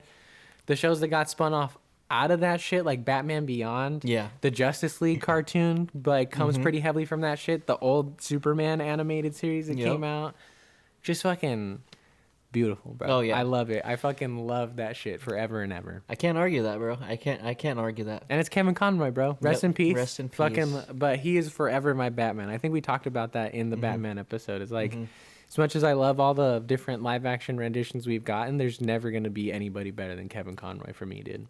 He's the Batman. He's just done so many iterations. You know, he did the animated. He's done, you know, some of like the animated movies. Some of the video games. Yeah. All the video games pretty much. Because he does the voice. Have you seen the Suicide Squad, like like the Batman, the Assault on Arkham, like movie? Yep. He does the voice. That's right. For Batman. I actually just completely forgot about that one, and I was watching a video about the animated universe, and that one popped up, and I was like, oh yeah. And I think that even if I'm not mistaken, that actually ties into like the canon of the video games too. Like, it's part of the Arkham series in general and stuff. So I was like, oh, that's pretty cool to have like an animated show spin off of a game and shit like that. It's pretty dope. It's interesting. I wonder if that's how, like, because obviously, like, moving forward with DC, like the DCU, you have James Gunn who wants to like incorporate shit like that. Lots of mediums, where he's tying in a whole bunch of different mediums. Yep. So, yeah, that's gonna be pretty. I think that's gonna be pretty interesting moving forward, because obviously we already have something like that with the Arkham movie and shit like that. So, yeah, I'm excited. Fucking, we should do a separate episode on that so we don't get into it too much here. But James Gunn has me pretty fucking excited for the future of DC, bro. Like, I think DC's in good hands finally. I think they like from his own mouth, he's literally straight up been out there. I think there's quotes of him online, like, just being like, yeah, they were a mess for the last 10 years. Like, they didn't have a plan in mind. They were kind of just doing their best to keep up with Marvel wherever they can or whatever. And he's like, and that's not what we're going to do. Like, Marvel's where they're at. We're going to take a step back. We're going to plan things out. We're going to start from the beginning, and we're going to take you on this journey. Like, we have an end game that we want to get to. Not, like, fucking, no pun intended. But, like, genuinely, like, I really do I believe in James Gunn, man. Like, I think he's going to do a great job. I'm pretty excited. I mean, I believe in him because you think about the success of Guardians of the Galaxy. Yep. Think about even in DC. The Suicide Squad. I still haven't seen Peacemaker. But like just those, like just Peacemaker in general, like just it's sold for me. Like, if he it's so hard to take a character like that and give him so much depth and give him so much meaning. Yep. To where like it's the series, as funny as it is and like as quirky as it is, like it's very much an emotional roller coaster. Yeah. And I like have just full belief in him after something like that, because that's a hard thing to pull off. You know? Dude. If he can do that with such a like B, C, probably like even like D-list character in terms of like where he was before the Suicide Squad came out, then shit, of course he can do it with fucking Superman and Batman and Robin and Wonder Woman and all these people. Like, it's gonna be easy, bro. Yeah. Like, I have no worries whatsoever. Easier said than done, you know. I think so. But think about it. There's a lot more expectation that comes with Batman, Superman, and Wonder Woman and stuff like that versus like a Peacemaker. You know, I guess that's true. You're not expecting much with a Peacemaker, so it's easier just to surpass those expectations. Yeah, exactly. I guess that's true. Whereas like Superman, it's like that comes with the, you know, that's big shoes to fill. That's a big plate, you know, that you got to freak. That's in front of you right there. I feel like, you know, what's crazy to me is it's like, I think, again, we don't have to get in this too much, but like, honestly, Hollywood just needs to stop, for lack of a better term, just fucking pussyfooting it with that shit, bro. Like, it's actually, I disagree. I don't think it's that hard, because comic books have been able to keep up writing stories consistently about characters for, like, with Superman, damn near 100 years at this point. You know what I mean? So, like, you just gotta stop trying to modernize or, like, gridify or, like, Snyderverse all this shit, and just find the core aspects that make those characters great and stick them in a fucking comic book movie, man. You know? You find a decent actor that can get that shit done right, and you're fucking set. Superman's not that hard to do. Neither is Batman, man. Like, I mean, not that I think it's like in like in terms of like doing like someone's got to act like Superman. I don't think it's like hard to do, but I think just with the expectations that comes with how good we want a Superman movie to be, especially the history that DC has right now. Exactly, like that is, you know, those big three, the Superman, Batman, and Wonder Woman. To me, is gonna be like, it's like 3 strikes right there in baseball, right? Yeah, you gotta get them right. You got to get those right, and you know, if you don't get them right, I don't know how long you can last on putting the stake in like the B, C, and D characters. Yeah. When it's like you need to have those A-list characters that hit just as well, no, for sure. I think it's almost like a curse and a blessing. The past what Man of Steel came out in 2011, so we're at like 11, 12 years of the old DCEU at this point, right?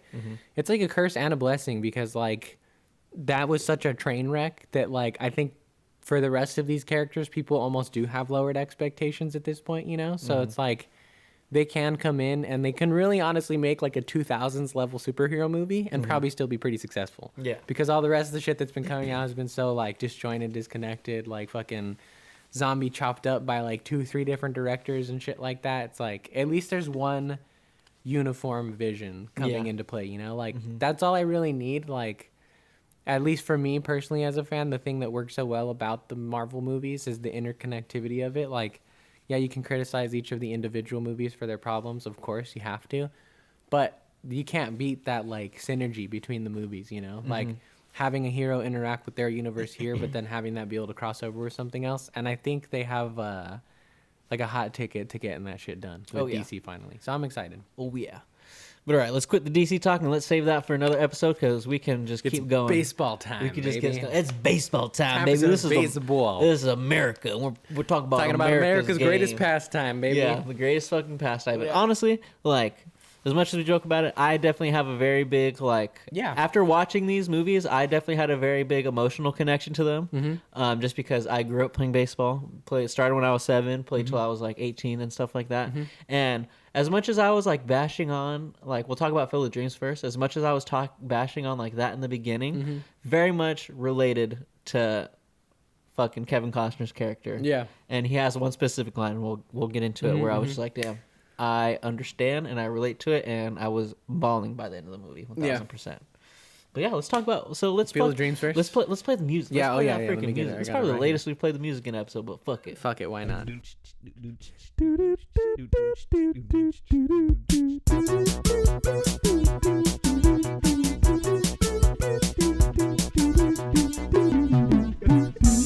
Boom. Yeah, but okay, guys, we have started. You know, as we were talking about last episode, there's a lot of stuff that like we haven't watched that we're trying to really get into.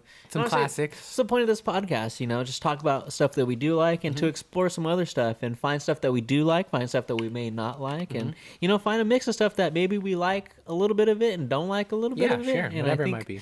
You know, I think Field of Dreams is probably one of those. You know. Yeah, it's weird because like I don't think that there's anything that I necessarily like dislike about Field of Dreams. It's just it's such a weird movie when you like put it down on paper. Like when you write down what it's about or when you talk about what it's about, it just sounds so funky coming out of your mouth. You know, it's like. Okay, so the setup of the movie, for anybody who hasn't seen Field of Dreams out there, forgive me for those of you who are hardcore fans if I'm butchering this, but basically, Kevin Costner, you get like a quick little narration about his early life and a strained relationship with his father, right? And then you cut to, and he's married, has a child, and they live in Iowa now, and they own a farm. Is this heaven? Is this heaven? No, it's Iowa. I love that line, dude. Yeah. And so he's out in the field one day and he hears a voice, a very ghostly voice out of nowhere that basically tells him, if you build it, he will come. Yeah. So crazy. Pause. But just like so random, right? And so like for the next couple of minutes, the next 10, 15 minutes of setup, it's like him going back and forth with his wife, like asking people at the like fucking feed store, farm store, whatever it is. I don't know. And like just basically being like, hey, I've heard that, farmers, they hear things, they hear voices out in the fields. And they're like, are you hearing voices? He's like, no, not me. I just heard that, farmers. There's farmers out there. It's like, I don't hear them. So I'm just wondering if I'm doing something wrong. Hey? And like everybody thinks he's crazy, right? Like the whole town like kind of gets wind of this a little bit. And like everybody's tripping on him because all of a sudden he decides to like upend like the majority of his like crops and build a fucking baseball field.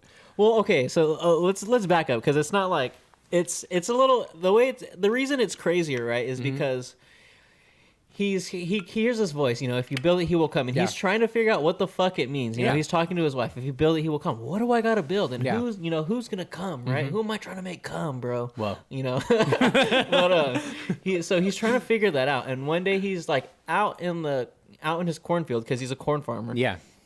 So he's looking, and he looks off into the distance as he's hearing the voice. If you build it, he will sees come. The vision. And he just sees like lights, like, you know, like stadium lights, and then he sees a baseball field, and he's like, a baseball field. And to me, of course, so that's like, again, guys, I grew up playing baseball. I love baseball to its core. Yeah. At this point in the movie, I was like, dude, people think this is a fucking classic, bro. Yeah. What the fuck is this? Pretty wild. Shit? It's a pretty wild start. So, because he's just like, that's it. I got to build a baseball field. And he walks inside to his wife, and he's like, I figured out what I got to build. And she's like, what is it? I got to build a baseball field. Yeah. At first, she's like, what? And then he's just like, yeah, you know, I just have this feeling I have to build this baseball field. And just whoever's supposed to come is going to come. And she's just like, all right, let's do it. Yeah. And then that's another moment where I was just like, okay, let's back it up here. You, as his wife, y'all got a kid together, you married, you said vows, you know. Yeah. You know, in sickness and in health and freaking rich or poor, whatever. I understand that, but when your husband out of the blue is just like, honey, I gotta dig up a bunch of our crops and I gotta build myself a damn baseball field. Gotta upend the majority of our income here. There has to be an argument there. A little bit of a conversation. There has to be what the fuck are you talking about? Yeah. This is our money that you're talking. That's basically their income. Is their 100%. farm. They're selling their corn. They're selling their crops. That's how they get their money. And he's just like, yeah, let's take out a fucking big chunk of our crops, and I'm just gonna build this baseball field here. I'm not gonna have any teams come and play. We're just gonna build it. And we're just gonna see what happens. That's the craziest part. I just want to build it and see what happens. Yeah. Like, what are you talking about? You just don't do that. That is pretty crazy. I will say, like, on the wife's end, that doesn't like break the rules that this particular movie universe establishes for me too bad, because like they do set her up as like a very like hippy dippy like 60s kind of chick or whatever, and they double down on that in the movie. So like I would smoke some grass. So like I wasn't too upset by like her just like jumping on board or whatever, because there is kind of like this idea of like some kind of like cosmic purpose attached to all this, you know, like something like this is like the universe like talking to him and like telling him to like go on this journey or whatever. But I do agree, it's a pretty fucking wild setup. Like, with that alone right there, I wouldn't blame you if you're like, that sounds fucking stupid. Dude, but you gotta watch the rest of the movie, though. I was making my breakfast watching that shit, and I'm talking to my mom like, dude, what is going on here? You've watched this movie, and you like this shit? Yeah. Like, what are you... This was just building a baseball field for no fucking reason. Like, I love baseball, but I'm not just gonna fucking build a field. Build a field, yeah, for sure. And, like, who...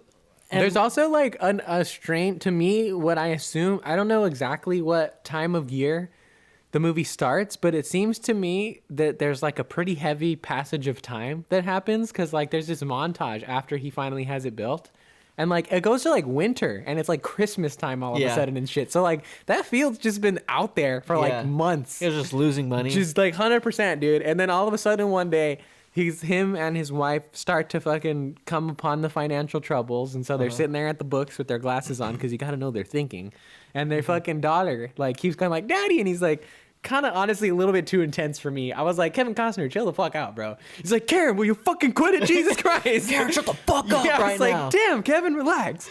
But yeah, she's like, kiss the man out in the field, and he's like, it's happening. And they like both charge out there, and it's fucking Shoeless Joe Jackson, bro. Fucking played by Ray Liotta. Hell yeah. Yeah, and apparently fucking Kevin Costner's purpose was to build a field that can house long dead baseball players and or people who wanted to play baseball at some point in their life. Yeah. So that he can get to what happens at the end of the movie. We'll get there. I think the whole thing is that like everyone, like all the people that are there have this really big emotional connection with baseball. Yeah. Like like Shoeless Joe Jackson, when they first meet him, Ray Liotta's character is basically just saying like, dude, I just missed playing. Like I loved playing. And that's what I like connected with the most, right? Is like I know a lot of people that just like love playing baseball.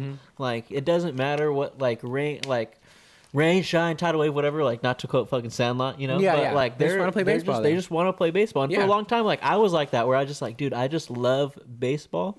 And like I still like love baseball. Like the passion that he was talking about baseball, like I just love this, like the smell of the grass, like this and that. Like I agree with that whole like 1000%. And as soon as it got to that point in the movie, I was like, okay, like I get this now. Yeah, like, yeah, for sure. Completely understand this. And it was just that at that point I was like, okay, this is a fucking beautiful movie, you know. But just leading up to that was just a little like, all right, I don't know, because I mean he does have the talk with his wife when they're in bed, and it's all about like his dad and stuff like that, and you know shit. And so immediately you're like, okay, so you just like you miss your dad, you know.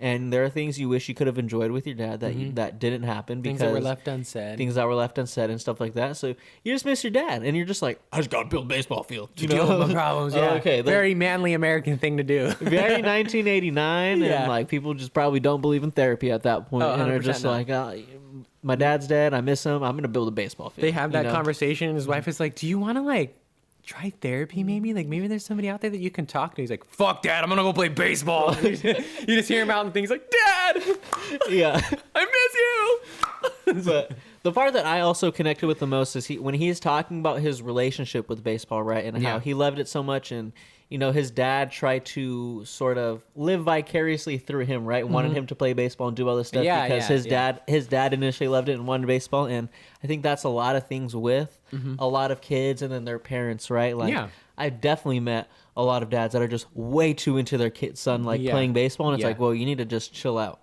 right? There's your kid's life, bro, not yours. Exactly. Yeah. And like, I loved baseball a lot.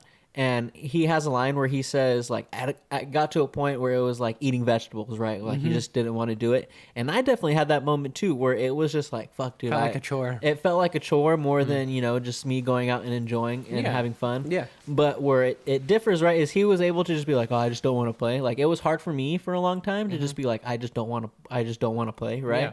Because it was hard because, you know, me and my dad, we would always go out, you know, hit the ball and stuff like that. So that's where me and my dad, like, hung out a lot of the time. And so it was hard to just be like, fuck, I don't want to play baseball anymore, you know, because it's like... Cutting out time with your dad. Yeah, cutting out time with my dad, which for sure. Not what I wanted to do, but it's also just hard for a kid to just be like, I just don't want to do this anymore, right? Oh, yeah. And so that part I connected with a lot, and so I think that's another reason why like everything was just like so emotional for me like by the end of the movie was because you're just like he's just going on and meeting these people that have that same passion for baseball but just weren't able to pursue it or for whatever other, you know, reasons that they had. And I was like, damn, this is just so beautiful that, you know, they're getting to live this out, you know, like fucking James Earl Jones's character is just like, Terrence you know, Mann, Terrence Mann is just freaking, you know, he just gets to sit there and he gets to enjoy it and stuff like that. Like, it's just, it was just so beautiful, man. And I was just freaking, I was out by the end. I was just freaking. It's definitely very good. I was never really big into baseball. I think basketball has been always like more my sport. I played a little bit in middle school and I always like watched a lot, especially in high school. And even I was like getting choked up like by the end of this movie for sure. Like I think that both of these movies in general, like kind of I mean I could be wrong here. Again, I'm not too much into the scene, but I think that like the spirit that like these movies are trying to convey is unfortunately like a little bit dead now at this like time and place, you know. But I do see the like just like I don't know even what to call it, but just like the baseball spirit, you know? Like I don't want to call it like American spirit, but it kind of is, honestly. No, it's the baseball spirit. Yeah, but like there is just like a certain like closeness, like whether that's with teammates, like how invested like fans get into like their players and stuff like that, which is obviously something that happens in a lot of sports, but like baseball's one of the oldest ones and like it's been around. It's been like one of the longest running American sports, I think. I want to say it's probably a little older than football, but I could be wrong.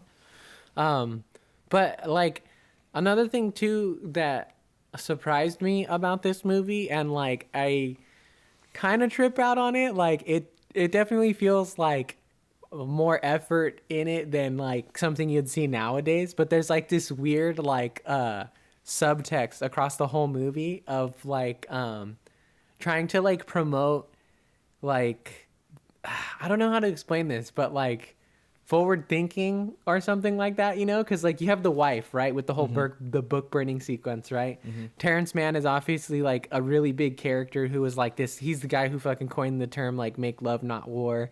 So there's this like very like, you know, like forward thinking, open minded like subtext in the whole movie that like also kind of trips me out at the same time, you know? Like it's a weird blend of like this classic American sport, like meshed with like all of these like Follow your 60s hippy dreams dippy, and, like, kind of like fucking shit or whatever. So it's like it's a weird one for sure. I won't say that it's not a weird movie, but I do enjoy it. Like I think it's really good still. Like I had a good time watching it. Anything that can make me choke up, make me feel some certain type of way, I'm gonna put like, you know, into my little section of good movies or whatever for my own personal sake.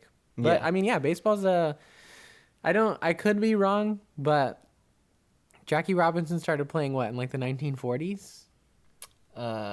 Something like that. Which is I'm like 1000%. probably one of the earliest, like at least like I mean I don't know. Again, I could be wrong. I'm not sure exactly when other like official American sports started, like football or basketball or anything like that. But I think that's probably one of the earliest like instances of, you know, like desegregation in sports and type of shit like that. So at the same time too, there's a lot, 1947. So that's like pretty fucking far back, you know what I mean? And so like for an organization, like a sports organization to have that as part of their history and also just be part of American history as well, I think it kind of like takes the like classic like fucking like I was saying, like American spirit out of it for me, and like kind of makes it more like easy to like digest, you know, of like the more like baseball spirit type of thing. Yeah, 42 is another one that we gotta. That's actually Chadwick Boseman. Yeah, that's a really good one. But yeah, I loved getting towards the end. Like I loved everything that this movie like encompassed, because just like I said, like I just love baseball, and I love just, you know, like at the end when he finally gets to like see his dad again, just like a young version of his dad, and he's like, "Hey, Dad, you want to have a catch?" I was like, "Of course he does, bro." I was just like, "Fucking yeah." And it's funny because How I Met Your Mother, there's I forget what episode it is, but they talk about Field of Dreams. Yeah. And they mentioned that when he's just one bar, he's like, "You want to have a catch?" And they start like crying, and I was just like, I fucking get it, dude. I fucking get it now, dude. And then when freaking Terrence Mann just walks into the freaking cornfield, dude, like, that was I love seeing awesome. James Earl Jones too, bro. Fucking having Darth Vader, bro. Oh, come on, dude. Yeah. I love playing baseball, dude. One of my favorite parts in the movie, honestly, I like genuinely laughed out loud when I was watching it, is when fucking Shoeless Joe Jackson shows up on the fucking field for the first time, and he's out there and he's like, he like walks out and he's like, and they don't really say anything to each other, just kind of like making eye signals and shit. And then he's like, "Okay, I'll hit some for you." And he like grabs the bat and he grabs a couple of the balls, and the first one he hit just goes straight into the ground. He's just like, huh, my bad. I'll get some out there. Like I was cracking up, bro. I was like, "You fucking idiot." I was like, Jesus Christ. That shit's so funny. Oh, it was good. Yeah. Just really feel good, honestly. Like I don't think there's any other word I have for it other than that. Like it's just good spirited, like good feeling type of movie, you know? Yeah, and the thing I love about this movie and the next movie we'll talk about as well is just like kind of the mythology behind like these really good characters, like these really big, like these stars, right? That like people weren't around to record, or you know, you had to really be there to see them. You heard stories about Babe Ruth and like all these. Like that's such a big part about like baseball that I'm so glad that they got right. You know, like this guy was actually the fucking best. Like you may not have ever saw him, but when I went to go see him back and blah blah blah, like this guy was the fucking best right here. You know, like that is something that's very true to baseball, and I'm glad that they like really brought that in. And I was for sure. I love that shit. Yeah, mythology is a good word for it because like it does have like again, I think more than other sports, at least in terms of like our particular like country's culture, I think that there is almost like a godliness to like some of those old players, you know? Like they were legends, you know, and like they are these big stories about them all years and years, and these like countless nicknames for all these great players and stuff like that. So like it is cool. It's very unique, I think, for sure. I like among other, again, at least in terms of our country sports. I don't know what it's like outside of America and everything like that. But But yeah, for this particular like sports history type shit, like I don't think anything really comes close to that type of shit. Like it is definitely very unique for sure. Mm-hmm. I don't know. I need to go back and watch like Moneyball, because Moneyball does shit really really well, and 42 definitely does stuff really really well, and I don't know, this movie just it hits on all the really important like core pieces of like baseball, right? Like just playing catch with your dad, or with your daughter and stuff like that, and like when he's telling his daughter about Shoeless Joe Jackson, like that just reminds me of like me being a kid and my dad talked to me about like freaking I was literally just fucking thinking about him right now. Fucking God damn it, bro. Who do you play for? He played for the A's. Freaking, he had the stolen base record. What? Fuck.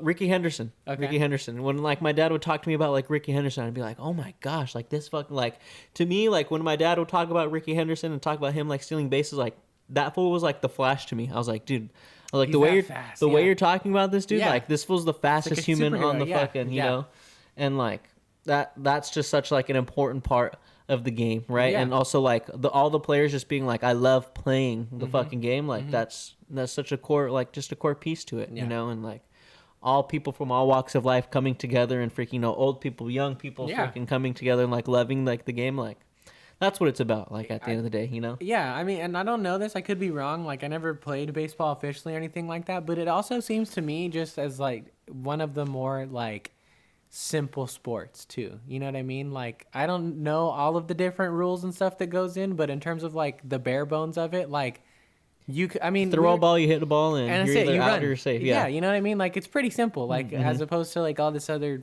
fucking mumbo jumbo that comes along with like a bunch of other sports and shit like that and everything. It's like it's just classic, you know? Like I can't think of another word for baseball other than just like classic. You can't beat baseball. That's classic, man. You're That's not classic. Gonna get away from it. You can't beat that shit. I don't know what to tell you. It's just classic baseball, man. Yeah. Like, you know, we're just out at Ebbets Field, you know, Field of Dreams, all that freaking, you know, all that shit, man. There's another one too. If we ever do like a part 2 of like a baseball one or whatever. 1000%. We're gonna have like part 10. There's I haven't seen it. Another classic one that I'm sure like I need to watch. I don't know if you watched it, but there's also one called Angels in the Outfield. Oh, classic, that dude. movie? So great. Okay, dude. yeah. So then that's another one. That one, yeah, that's another good one. That one, Rookie of the Year. That one's a fucking good one. Okay. It's basically like this kid. Freaking, he injures his arm, and then when it heals, like his shit like fuses all crazy, so he just throws the ball hella hard. Yeah, cool. Yeah. So he's like 12 years old, and he like plays for like the Cubs and shit like that. Yeah. There's that one. There's Major League that we gotta watch. Yeah. So we can do like a comedy one. We can do another classic one. We can do like a modern one. You know, we got Moneyball and 42. Like And Major League has I think there's 2 if I'm not Major League mistaken. movies? There might be like 2 or 3. But yeah, those ones are Angels in the Outfield. Classic, bro. Classic shit. Major League, bona fide classic. God damn it. And this next movie we're going to talk about, A League of Their Own. Real good. Bona fide motherfucking classic. I really like this one. Beautiful, bro. Yeah, it's fucking bad. It was pretty good, man. I had a really good time watching this one. I think, like I was saying, like in the morning when I first started watching these or whatever, or like I was saying before this, I mean, like I don't have like a very heavy connection to baseball or anything like that, aside from maybe like watching Sandlot a lot when I was a kid. Yeah. But other than that, like, again, played with my cousins a couple times, like when we were young and stuff like that, but it wasn't always like my sport or anything. So going into it today, because was it with the Bulls? Yeah. Because I saved them both for one day, at first I was kind of like, oh, fuck, okay, here we go. It's about to be a lot of baseball, bro. Like, get saddle up or whatever. And, like, as soon as that first movie, like, started, like, to where you see them playing, like, in their, like, hometown or whatever, I was like, nah, all right, you know, like, I'm down for this. Like, I'm ready. Like, I liked the 2 sisters that they introduced right away, right? You have Kit and, fuck, what's her name? Dottie, that's right. Kit and Dottie. Kit and Dottie, man. You know, I'm not gonna lie to you. Kit kind of annoyed me in the movie. Oh, dude! Like till the end. Okay, I will say the ending kind of pissed me off a little bit. The ending pissed me off too, bro. The ending. The rest of the movie's cool. The ending game pissed me off. Fucking stupid. Bro. And I was almost like, oh yeah, fuck this movie. I hated it. But the moment at the end saved it makes up for it. It yeah, makes up sure. for 1000%. Yeah, it's just annoying because like I could be wrong. I don't know what it's like to be in a sister dynamic like that. So who knows? Maybe I'm just not the like right audience for it or anything like that. But like, honestly, I think Dottie's kind of right when they have the argument where she's like, you just fucking blame me for everything, man. Like, my bad. I don't mean to be like who I am or whatever. Like, sorry you feel so like fucking shitty about this or that or whatever. Cause she basically just like, anytime anything bad happens, whether it's like her fault or not, she's just like, oh, it's only happened because you're so fucking great. Like, you're just so good at baseball. You're so pretty and you're so good at baseball. It's all your fault. And it's like, dude, kind of fucking whining, dude. Like, Jesus Christ, man. Like, yeah, Kit was kind of annoying. But but anyway, the rest of the crew, though, fucking sick, bro. I love the fucking team that they have. Like, a pretty classic, like, team lineup shit. Like, just, like, roster cast of characters, you know? Yeah. Like, I don't think I've ever seen Rosie O'Donnell in anything before.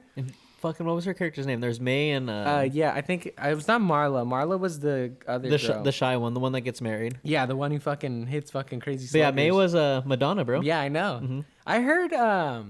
I think my sister was telling me that I guess people talk shit about her acting in this movie, but like I thought she did a fine job. Yeah, I was fine with it. And like also too, I was bringing it up. She plays Doris. Doris, okay, yeah. Doris and May. Yeah, I brought it up. I was like, you know, I don't think that this is necessarily like where you're gonna go to look for like Oscar-winning performances or anything like that. Like I'm not to say that there aren't good performances in the movie, but I think for the most part, except for like fucking Tom Hanks, fucking Doug something, Dugan. Fuck, I'll look it up right now. Tom Hanks' character, fucking Gina Davis, and then Kit, Dottie and Kit. Aside from them, the rest of the characters are more or less just like caricatures. You know, like they're just kind of like fucking 1940s, 1950s, like tropes, like kind of stereotype shit. You know what I mean? Like obviously they're breaking stereotypes like for women in sports in the context of the movie. Jimmy Dugan, there you go. But yeah, like Madonna plays like a good, like, you know, spunky, fucking, like, comfortable with her sexuality, goes out dancing, like, does her thing or whatever, doesn't give a fuck, like, flirts with the fucking priest, makes him sweat in the fucking confessional and shit like that. Like, I liked it. I thought it was good. What I see, I really love the whole team dynamic, and I agree with you. Like, I think what makes, like, I'm not upset at her acting, like, at all. I don't get why people talk shit about it. Yeah. But for me, from, like, a baseball perspective, is they did such a good job of, like, getting all the characters that you would see on a baseball team. Yeah. Like a classic team, you know? Yeah. Like, or at least like a classic movie team. Like who knows what actual No, just like there's that kid on the team that's like there's that person that's May, that's the more like they're talking, they're freaking doing this, they're doing that, and like, you know, sometimes they can back it up, sometimes they can't, but it's like that's just who they are. Yeah. There's always there's the loud one, you know, Doris is the loud one. That's like, oh, we got two ass. Hey, one more. Like, dude, I loved that shit. That was fucking great. You have the Marlis, you have the kids that are just like don't really say nothing, but they're just fucking like, oh, damn good at the this game, fucking guy. Yeah. And you have the Dotties. You have the ones that's like that's the person on the fucking team. That's the star fucking player. For sure. You know? And